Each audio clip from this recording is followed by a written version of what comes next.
तो लिसन में स्टूडेंट, आगे हम एक नए टॉपिक पर चलेंगे और वो है आपका रे ऑप्टिक्स में इक्वेशन। तो मैंने आपको उसमें कॉन्वेक्स इक्वेशन बताया था और कॉनकेव इक्वेशन मैंने आपको बताई थी। इसके बाद चल रहा था रिफ्रैक्शन। तो रिफ्रैक्शन को मैंने डिफाइन भी कराया था कि रिफ्रैक्शन में जब हम किसी भी रे ऑफ लाइट को किसी एक मीडियम से दूसरे मीडियम में पास करते हैं तो या तो ये अपने नॉर्मल से अवे हो जाती है या नॉर्मल से डिफ्लेक्ट हो जाती है, तो टूवर्ड हो जाती है। तो D to depend of the material, वो हमारे मटेरियल पर काम करता है कि वो मटेरियल है कैसा है। तो अब इसी पर हम थोड़ा सा चर्चा करेंगे तो रिफ्रैक्शन के बारे में।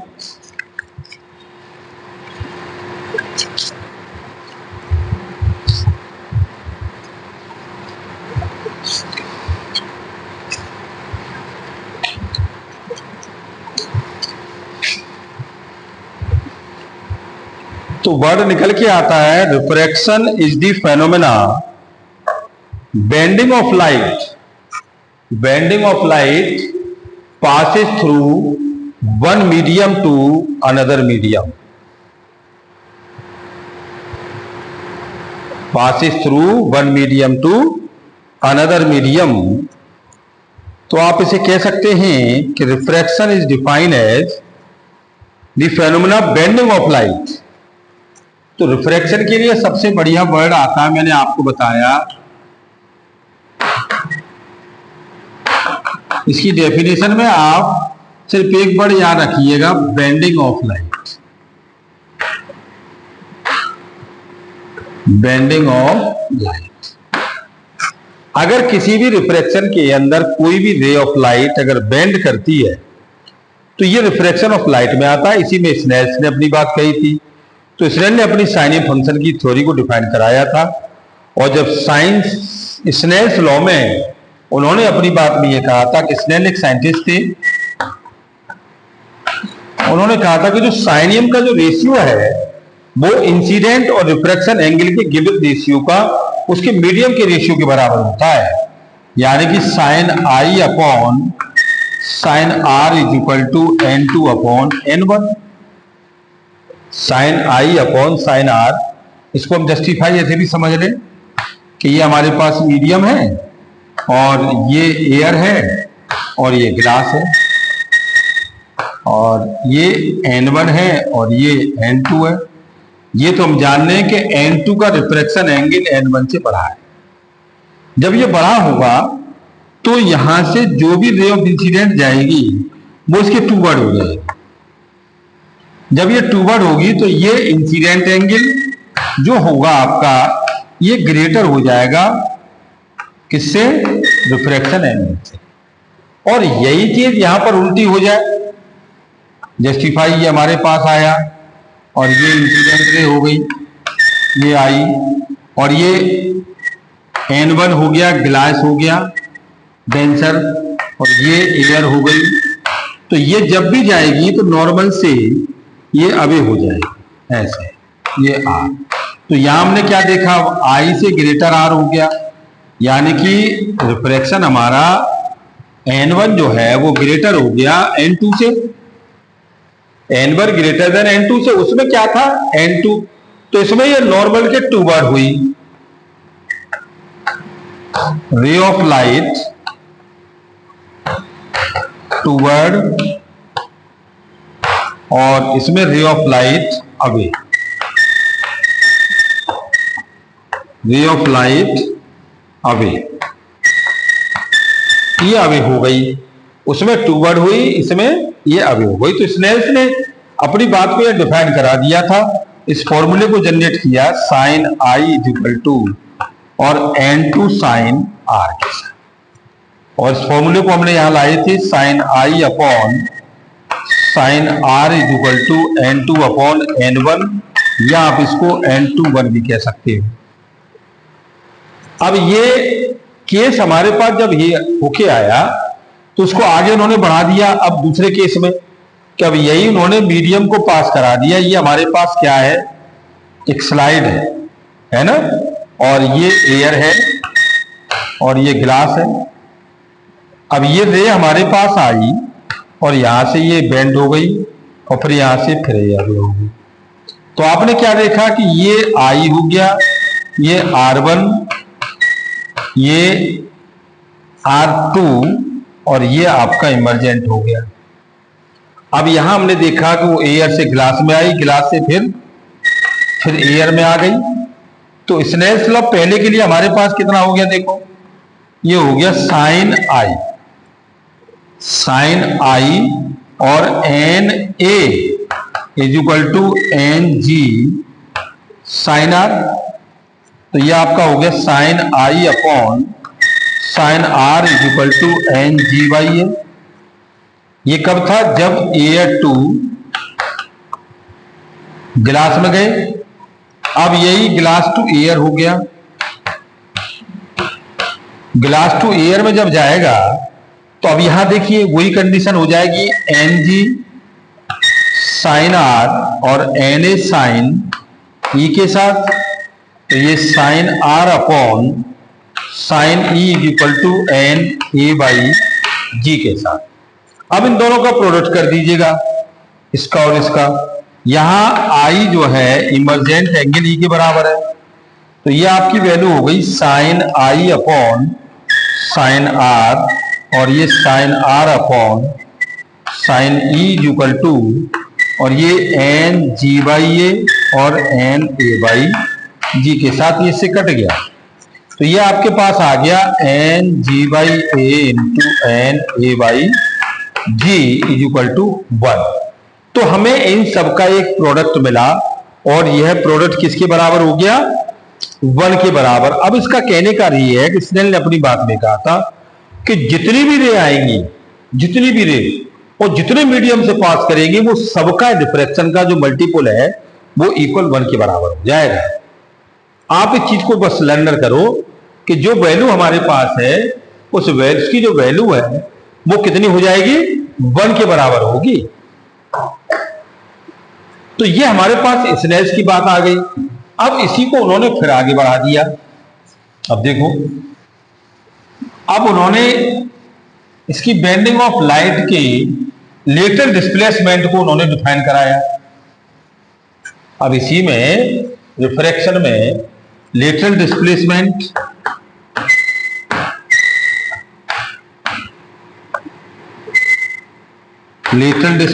ले लो। अब इसमें अब लेटरल डिस्प्लेसमेंट जब लेंगे तो देखो ये हमारे पास क्या है, एक स्लाइड है और इसको आप कह सकते हो P Q R और ये S। अब देखो ये एयर है, ये ग्लास है, ठीक, और फिर एयर होगी। तो पहला केस क्या है, ये NA है और ये NG है और फिर ये NA है। इसको हमने लाइन से लाइन मिला दिया।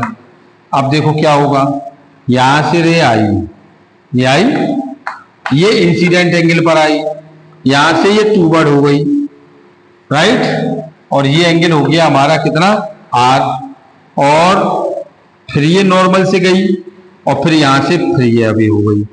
ये एंगल हमारे पास ये आ गया। ओके, अब देखिए ये हमारे पास आई हो गया, तो ये अल्टरनेट एंगल में ये R हो गया। अगर हम इसको यहां से ऐसे लेते तो ये इसके बीच में एक डिफरेंस आ जाता और ये I माइनस के R के साथ, और इसको हमने ये परपेंडिकुलर डिस्टेंस, तो ये वाली जो पोजीशन है ये लेटरल डिस्प्लेसमेंट है। अब लेटरल डिस्प्लेसमेंट को हम लेंगे तो यहां टेंजेंस लॉ हो जाएगा। देखो कितना, A O B C D है ना, ये आपके पास आ गया। तो इसमें देखिए इसकी जो थिकनेस है वो T है, वो कितनी है, इसकी थिकनेस T है। और जब T होगा तो देखिए इसके लिए आपके पास कितना हो जाएगा, स्नेल्स का लॉ। स्नेल्स का लॉ हो जाएगा एयर टू ग्लास में, ये आपका हो जाएगा NA sine I N A sine I और ये एन जी साइन आर, और आप इसे कह सकते हो sine I upon sine R is equal to N G upon N A. Sine I upon sine R is equal to N G upon N A. और एक ट्रायंगल आपके पास बन रहा है ये ओ बी सी के साथ। तो देखो cos R is equal to होता है बेस अपॉन हाइपोटेनियस, कितना, ओ सी। एक हमारे पास बन रहा है ये वाला ट्रायंगल, ये वाला। अब इसमें क्या है कि ये हाइट है, ये हाइपोटेनियस है, तो साइन और ये कितना आई माइनस के आर, और ये आपका हो जाएगा कितना हाइट अपॉन हाइपोटेनियस। ये इक्वेशन फर्स्ट और ये इक्वेशन सेकेंड। अब डिवीजन लगा दो, तो divided by second by first, तो साइन और ये I minus R upon cos R is equal to, और ये एक्स अपॉन ओ सी और टी अपॉन ओ सी, ये कैंसिल हो गया। और जब इतना ये आ गया तो ये साइन और ये आपका हो गया I minus R upon cos R is equal to X upon T के साथ, और लेटरल डिस्प्लेसमेंट हो गया टी, और ये sine I minus R upon cos R के साथ। तो ये हमें लेटरल डिस्प्लेसमेंट मिला, इसमें हमें इसमें लेटरल डिस्प्लेसमेंट मिल गया। अब इतना आने के बाद अब एक चीज और है, रियल एंड एपरेंट डेप्थ भी हमें मिलेगी इसी में। जैसे ये हमें मिला, उसी तरह से रियल एंड एपरेंट डेप्थ ले लें हम इसकी।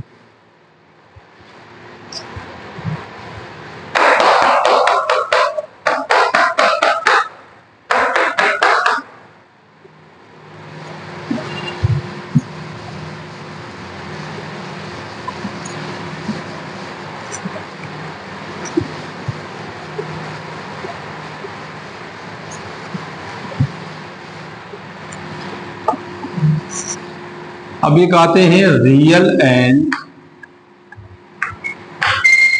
Apparent depth. Real and apparent depth, अब इसे जान लें। तो देखो जनरलाइज ये है कि ये हमारे पास एक पॉट है पानी से भरा हुआ, और इस पॉट के अंदर हमने एक फिश डाल दी है। ये पॉइंट हमारा ओरिजिन है, और ये इसमें हमने लिक्विड भर दिया पानी। अब क्या है कि जब ये लिक्विड हमने भर दिया इसमें, तो ये इसका बेस है, ठीक। अब क्या होगा, ये यहां से ऑब्जर्वर जाएगा और ये यहां से यहां, और यहां से ये अभी हो जाएगी। इसको हम यहां लाते हैं तो ये ओ डैश हो गया, कितना, ओ डैश, और ये ए और ये बी के साथ। तो देखो ये एंगल आपका हो गया इंसिडेंट एंगल आई, और ये एंगल हो गया आपका आर। तो अल्टरनेट एंगल तो बराबर होते हैं। देखो ये आपका हो गया आई और ये पूरा हो गया आर के साथ, ठीक। अब ये इसकी जो थिकनेस है वो टी है। अब ये पूछ रहा है कि रियल डेप्थ ये वाली कितनी होगी, टी। ओ और ओ डैश के बीच का सेपरेशन है वो कितना हो जाएगा। तो देखिए जनरलाइज हम यहां लगा लेते हैं। अब यहां कोई भी ऑब्जर्वर ये देख रहा है, ये यहां से देखेगा तो उसे क्या होगा, ये आवाज होगा कि ये यहां नहीं यहां है, ऊपर। तो दो ट्रायंगल फॉलो हो रहे हैं। पहला ट्रायंगल है इसमें ए ओ बी, तो इसमें आप आ जाओ तो ये आपका हो गया ये वाला कंडीशन। तो ये साइन, हाँ, sine I is equal to, और ये हो जाएगा हाइट अपॉन हाइपोटेनियस। तो हाइट अपॉन हाइपोटेनियस, और साइन आर आपका हो जाएगा ये हाइट अपॉन हाइपोटेनियस, कितना, ओ डैश बी के साथ। अब देखो ये वाला जो OB है, ये OB ये हो जाएगा OA के बराबर, और ये वाला जो है ये वैल्यू हो जाएगी O' B जो है O' A के साथ। तो हम इसे लगा दें तो देखो sine I upon sine R is equal to, और ये हो गया AB अपॉन और ये OA, और ये AB अपॉन ये O' B के साथ से कट गया, तो ये O' B अपॉन OA के साथ।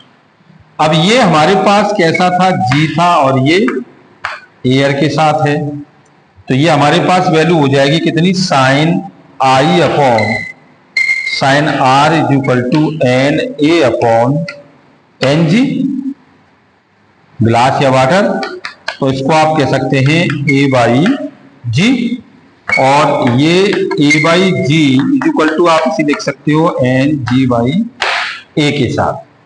तो ये हमारे पास जब इतना आ गया तो आप इसे लगा दीजिए, तो NA/G इज इक्वल टू, तो O' B, तो ये आपके पास आ गया O'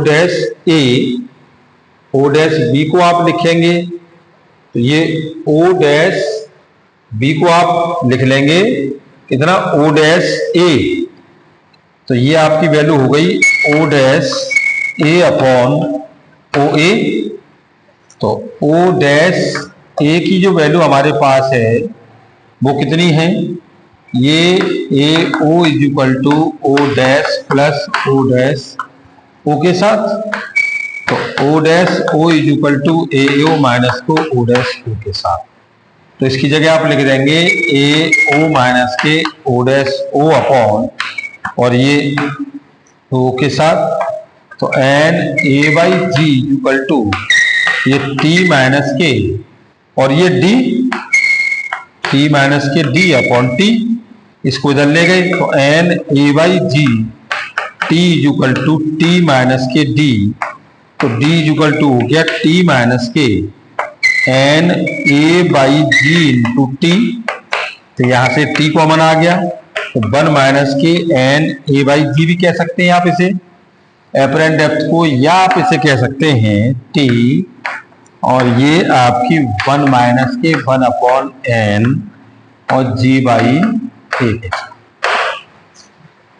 तो ये हमारे पास जो है रियल एंड एपरेंट डेप्थ आई, तो हमने इसको भी यहां निकाला बहुत अच्छे तरीके से। अगर कहीं भी कोई भी परेशानी है तो आप इसे बहुत आसानी से समझ सकते हैं। मैं समझ रहा हूं कि इससे ज्यादा इजी कोई मेथड नहीं होगा। अब इस पर कुछ प्रॉब्लम्स हैं, जरा वो देख लें हम। और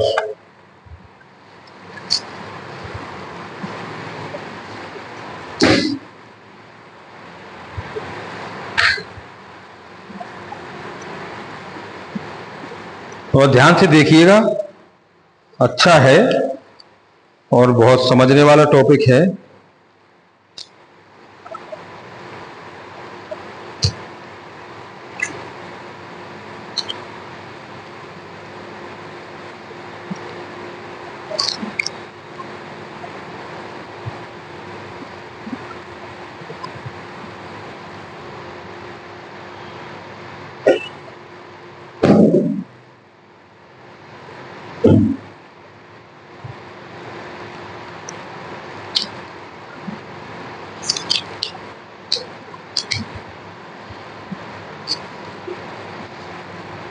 अब इसमें प्रॉब्लम है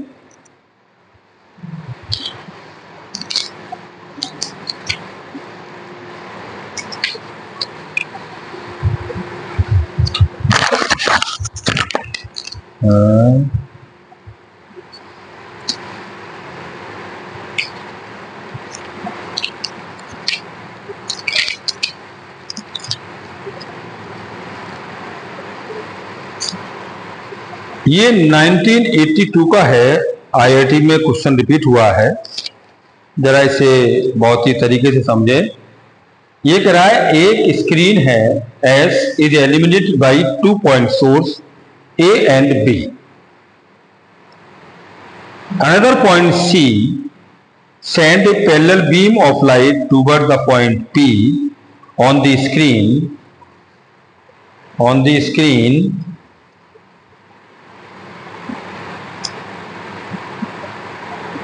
as shown in figure. Line AP is normal to the screen and line AP,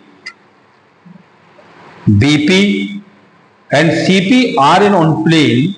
The distance of AP, BP, CP 3 meter, 1.5 and 1.5 meter respectively. The radiant power of source A and B are 90 watt and 180 watt respectively. The beam from C is intensity 20 watt per meter square. Calculate the intensity at the P on the screen. यह बेहतरीन question आपको दिया है और मैं समझ रहा हूं कि ऐसे क्वेश्चन अगर आप कर पाते हैं तो समझ लीजिए कि आपको फिजिक्स आती है, और नहीं तो ये लाइन टू लाइन सीखते रहिए और पढ़ते रहिए। कोई ना सिखाने का आपको, इतनी हाईली फिजिक्स नहीं देगा कोई। मैं जानता हूं बातें करते हैं लोग बड़ी बड़ी, सीखने के लिए उम्र देनी पड़ती है। अब देखो प्रॉब्लम है, मैं जरा प्रॉब्लम आपसे डिस्कस करूंगा।